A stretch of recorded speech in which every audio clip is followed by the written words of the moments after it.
The Precious Oil by Magdalena Boggy. Illustrator Adam Shiposh. There is the solitude of suffering when you go through darkness that is lonely, intense, and terrible. Words become powerless to express your pain.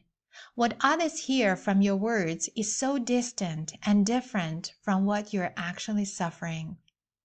John O'Donohue, Anam Cara, A Book of Celtic Wisdom.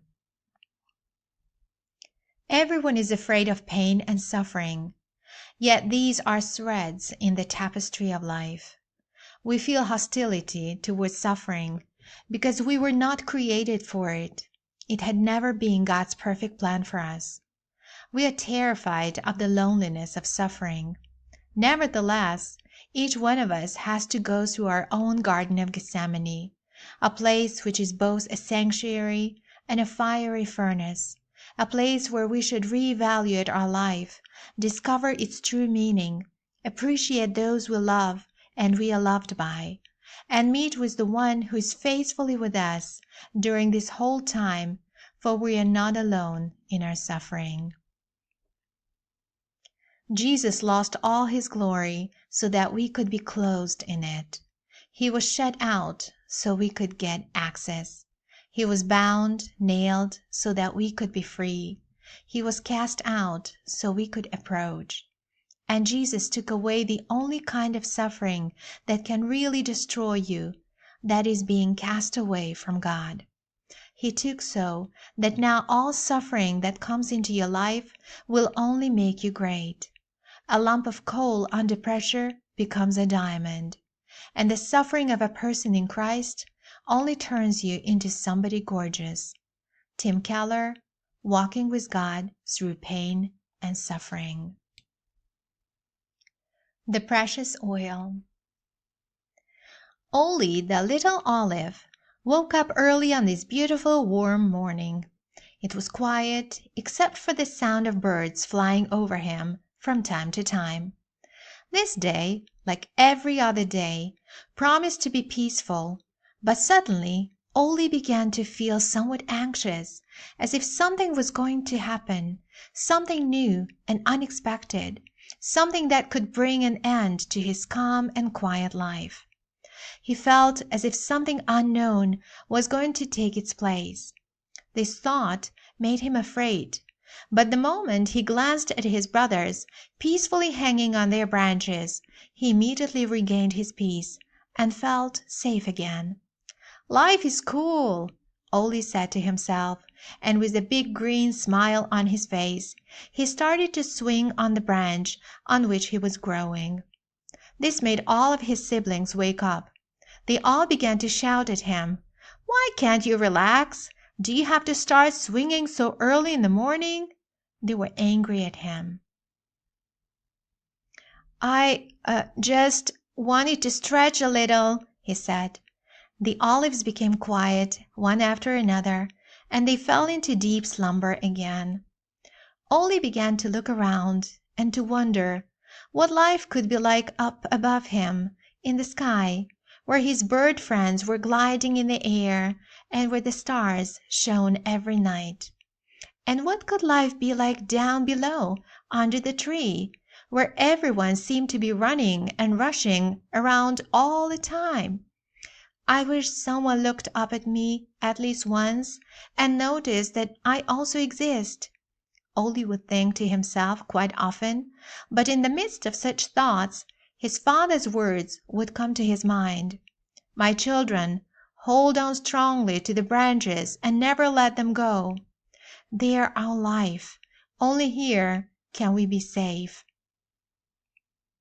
Nowhere else can we ever be happy." So far Dad's words had always calmed Ole down, but this time for some reason his heart was getting more and more anxious. Suddenly the branches began to shake.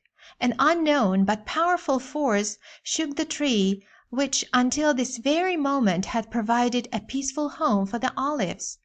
Immediately everyone woke up, but before they could start blaming Ole again, suddenly they all realized that this time It wasn't their naughty brother's fault, but something much stronger, an unknown force, probably an earthquake. Ole saw his brothers begin falling off the branches on the ground. "Hold on strongly to the branches! Never let them go!" Dad's words echoed in Ole's ears, and he made every effort to stay on his branch, while his brothers, fearfully shouting, kept falling into the unknown. Ole and a few of his brothers held on to their branches with all their strength, but the shaking force became even more powerful, and suddenly a deep voice said, "The most stubborn olives are still on the tree. Give me the stick." At that moment, Ole felt the hitting power of the stick, forcing him to let the branch go, the branch that had been providing safety and refuge for him since birth. "Never let the branch go!" With a loud cry, Ole started to fall, and at the same time he recalled the best moments of his life. "Is everything over now? What's going to happen?" he thought fearfully, as he found himself in his brother's company in a dark sack. The place was uncomfortable and frightening. "Where are they taking us?"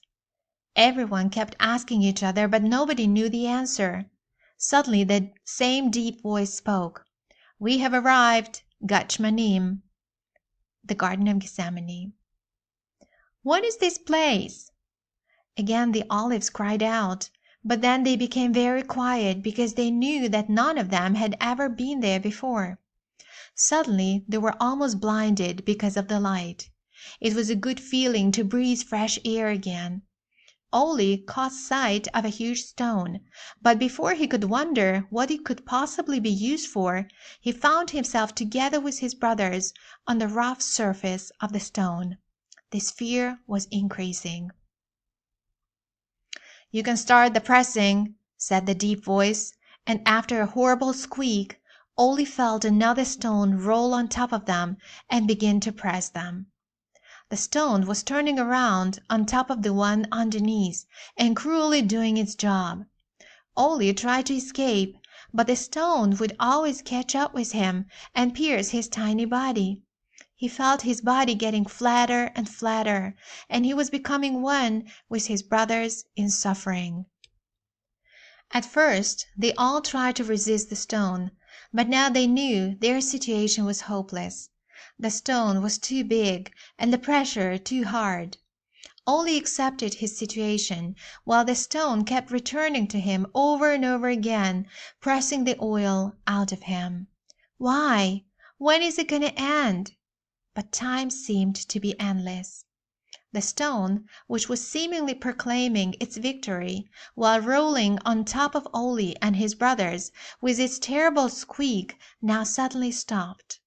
There was complete silence for a few minutes, which Ole found even more unbearable than the squeak. At this moment, the voice, which already sounded familiar, said, "Now let's put it all in the basket. Then we're going to lift up the stone, and it's going to do its job the whole night. By morning, all the jars will be filled with oil. Soon we can go home. At last. I'm really exhausted." While Ole was thinking about this, already he felt himself being dropped into the basket with the others and being lifted. Suddenly he recalled those years when he was together with his family, and the branches of the tree provided a warm and safe home for all of them. At least, it had seemed like that. Time seemed to be never ending. No longer was Ole pondering on the things that had happened. He was reconciled to the situation. While suspended in the air, drops of oil from his inner being started to drip into a jar, one after the other, slowly, drop by drop. I might have been born for this. Suddenly this thought came to him, that I would be suffering now. Or it might be because of the oil. It seemed there was no one left in the garden. Ole began to entertain the thought that except for the stars, nobody else knew about his sufferings, nobody empathized with him, nobody valued his pain and the price he was paying right now. Nobody. Or could it be that there was someone who did? Suddenly from a distance a voice was heard. "Sit here while I go over there and pray." Then he continued, "My soul is overwhelmed with sorrow to the point of death. Stay here and keep watch with me." The sound of the speaker's footsteps was getting closer and closer. Ole realized that he was no longer alone. But is the stranger willing to feel at least a tiny part of what I'm feeling now? Ole thought to himself. Suddenly the stranger began to be deeply distressed and troubled. He fell on his face and said, "Father, if you are willing, take this cup from me, yet not my will, but yours be done." Ole was deeply pierced by these words. Who is this man? And why is he troubled so much?